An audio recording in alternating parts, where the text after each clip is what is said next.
Hi, Lucia here, host of the Which Money podcast. Join us each week as we bring you the best experts and top advice to help you make the most of your money. From property prices to budgeting, investment platforms to pensions, we'll be here to keep you informed. Here's a taste of what you can expect. If you had invested £100 in the fund 3 years ago, you'd have just £61 today. Gosh. Is it worth trusting a website that you don't know to save that 10p, that 20p? The good news is it does look like we're hovering around the top of the interest rate hike cycle. If I asked you what you earned here, you'd be absolutely horrified because we're told we should not talk about money. Make sure to join us for new episodes every Friday, and I'll see you then.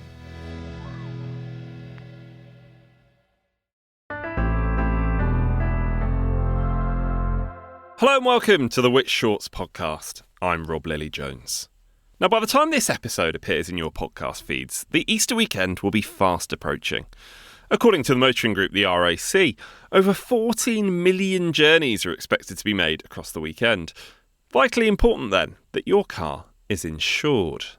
Here at Which, we've revealed how budget policies compare to the pricier alternatives. And to find out more about the work of Dean Sobers and Maha Ghadir, I'll hand you over to Adrian Bradley.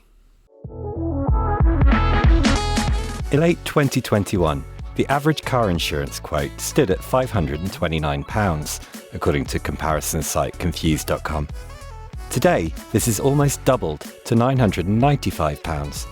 And if you're a young or inexperienced driver, live in the wrong postcode, or have a less than immaculate claims history, your premium could run into the thousands.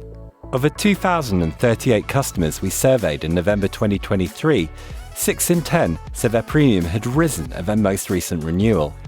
Customers of Churchill, Direct Line, Hastings Direct, LV and QuoteMeHappy.com most commonly reported hikes. If your premium is going up, and you've already tried shopping around for equivalent cover, you might be considering more drastic action. Both insurers and customers are increasingly looking at cutting cover in the hope of cutting costs, with launches of budget-themed policies becoming more common. We've examined 7 of these, along with 54 other policies, in our latest car insurance analysis. Here we reveal our new Which Recommended Providers, WRPs for short, and our Best Buy policies. We also highlight which types of cover you might be able to do without, which sacrifices would be a step too far. Last November, we surveyed 28 car insurance companies and analysed 61 of their policies. We gave each a policy score, which measures how comprehensive the policy's cover is. These range from 44% to 83%, with an average policy score of 64%. We also asked thousands of drivers who'd claimed in the past 2 years about their experiences and views of their insurer, summed up in a customer score. We only survey drivers who've claimed because it's only when claiming that an insurer is fully put to the test. We further assigned 25 insurers a claims rating out of 5 stars, indicating how satisfied customers were overall with their most recent claim experience. This year, NFU Mutual and LV achieved high enough customer and policy scores to earn WRP status. We've also named 10 insurance policies with impressive levels of cover as Best Buys. Unlike the WRP accolade, our Best Buy badge primarily reflects the quality of a policy's cover. With some Best Buys, we haven't received feedback from enough customers to rate the insurer's service. However, we won't allow Best Buy status where we have evidence that the insurer has poor service or pays fewer claims than average. Our analysis only includes comprehensive car insurance policies, not third-party insurance or third-party fire and theft cover. While third-party insurance is the legally required minimum, comprehensive cover is the most widely owned, and despite the name, there are huge discrepancies in what's covered. If you're thinking about streamlining aspects of your cover, what should a decent policy provide? In our survey, the most common kind of claim, made by 40% of claimants, was for accidental damage. Fortunately, cover for accidental damage that you cause to your vehicle is intrinsic to comprehensive car insurance, though not third-party or third-party fire and theft, a compelling reason not to downgrade to these policies to save money. The second most likely claims were for glass damage, with 18% of respondents claiming for damage to their windscreens and 7% for damage to their windows. Most policies, 93% of those we reviewed, cover these as standard.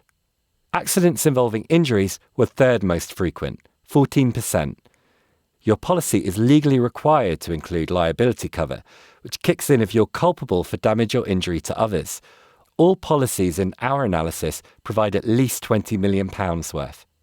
Some 95% include personal accident cover as standard, which pays out a cash sum, anything between £5,000 and £120,000, depending on the policy, option selected, and type of claim, if you have a life-changing injury or are killed.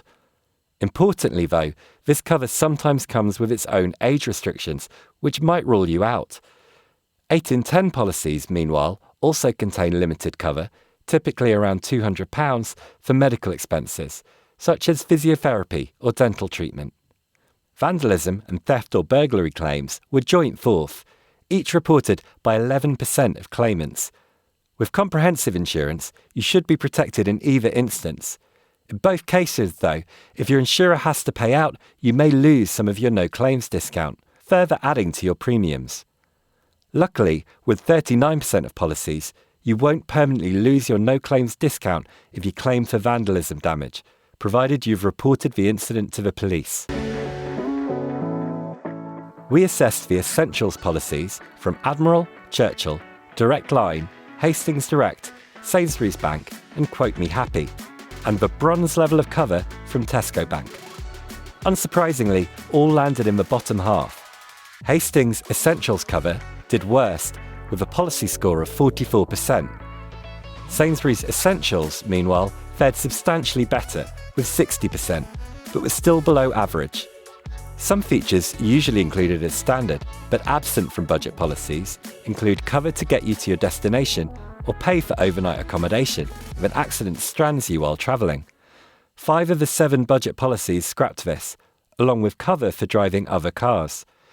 If your car was bought new, is less than 1 to 2 years old, this varies by policy, and is stolen or written off, most policies include a commitment to replace it with a like-for-like model, rather than paying a cash settlement. However, 4 of the budget policies did away with this new car replacement feature, so you'd only get cash reflecting the car's market value immediately prior to the incident or theft. This usually won't be as much as you paid for the car.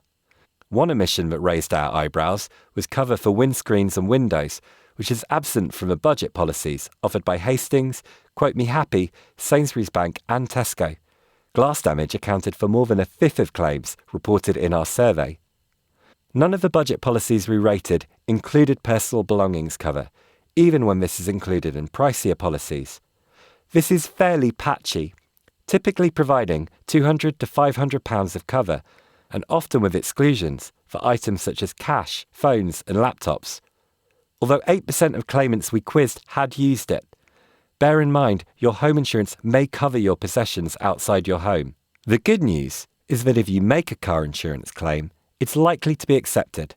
Industry data shows that in 2022, some 99% of claims were paid. But although it's tempting to focus on policy score and price, good cover on paper doesn't guarantee a good experience. There are growing signs of problems when it comes to how claims are handled. Recent figures from the Financial Ombudsman Service, FOS, which deals with disputes between customers and insurers, show car insurance complaints to be at a 5-year high. Complaints rose from 2,729 between July and September 2022 to 4,036, up 48% during the same period in 2023. The rates at which the FOS ruled against insurers during these disputes also increased, from 27% in 2022 to 35% in 2023. The FOS said the spike in cases was driven by valuation disputes, customer service issues, and delays in payouts. While budget-style products are intended to appeal to the price-conscious, don't let this narrow your vision when shopping around. Insurers set you an individual price to reflect how they see your risk. If one insurer views you as risky, or just doesn't want to compete for your custom, then even its lowest offers are likely to be pricier than policies from other providers, which could provide much better cover. If you're considering cutting out elements of your existing policy or going for a pared-down alternative, make a checklist of the types of cover you need or would expect to be included. Before going ahead with your purchase, check this list against the policy wording. If any part is ambiguous, contact the insurer to double-check. If you're unhappy with your latest renewal offer, but can't decide which features of cover you'd be prepared to part with, it's worth contacting your insurer. If it wants to retain you as a customer, it should be willing to discuss what your options are.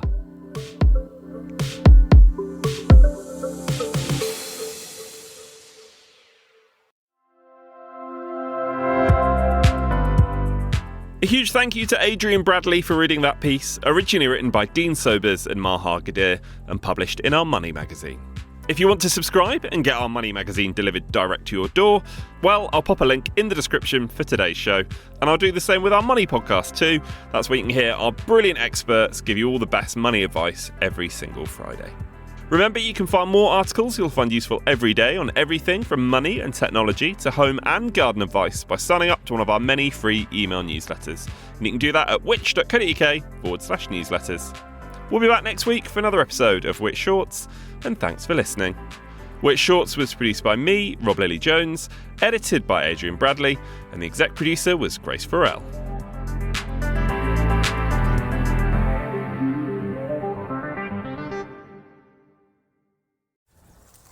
What is happening to supermarket prices? Do own-label brands taste good? What's the best supermarket? What's the worst? How do I spend less on my weekly shop? Are there ways I can shop smarter? Should I just be growing my own veg? How do I even grow veg? Wine to pair with spag bol? When life gives you questions, get answers at which.co.uk.